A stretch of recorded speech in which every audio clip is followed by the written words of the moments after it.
غار حرا جسے جبل نور بھی کہتے ہیں، جبل نور، وہ ہدایت، وہ نور وہاں سے پھوٹا ہے نا، اتر کر حرا سے سوئے قوم آیا، ایک نسخہ کیمیا ساتھ لایا، وہاں سے سلسلہ وحی کا آغاز ہوا ہے۔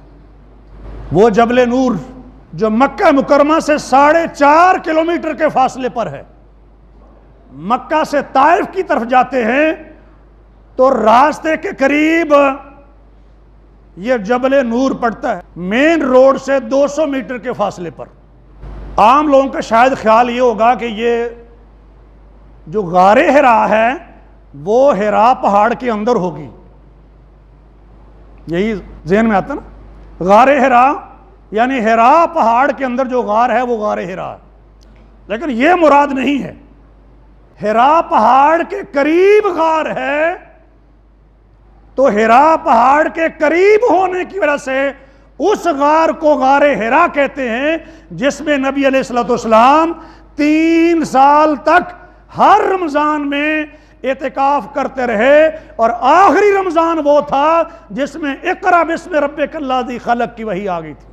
تو یہ پہاڑ سے اتر کر جس راستے سے چڑھتے ہیں اس سے اپوزٹ سائیڈ پر، پہاڑ سے اتر کر پھر تھوڑی سی ایک اونچائی ہے، اس کے اندر یہ غار ہے جس کو غار حرا کہتے ہیں۔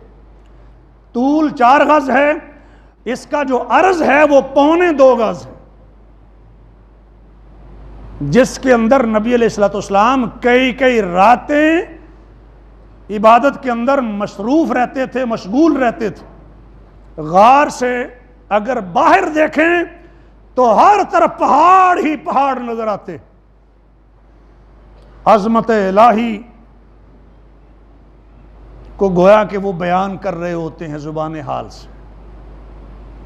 اور اگر کسی کی نگاہ صحیح کام کرتی ہو تو غار حرا سے مکہ مکرمہ کو بھی دیکھ سکتا تھا۔ یہ تھوڑا سا منظر میں ذکر کر رہا ہوں آپ حضرات کے سامنے، تاکہ آپ کو پورا سکیچ کلیئر ہو کہ کہاں نبی علیہ السلام عبادت کرتے تھے اور کس طریقے سے۔ اور کافی مشکل ہے اس غار کے اندر پہنچنا، انتہائی مشکل ہے۔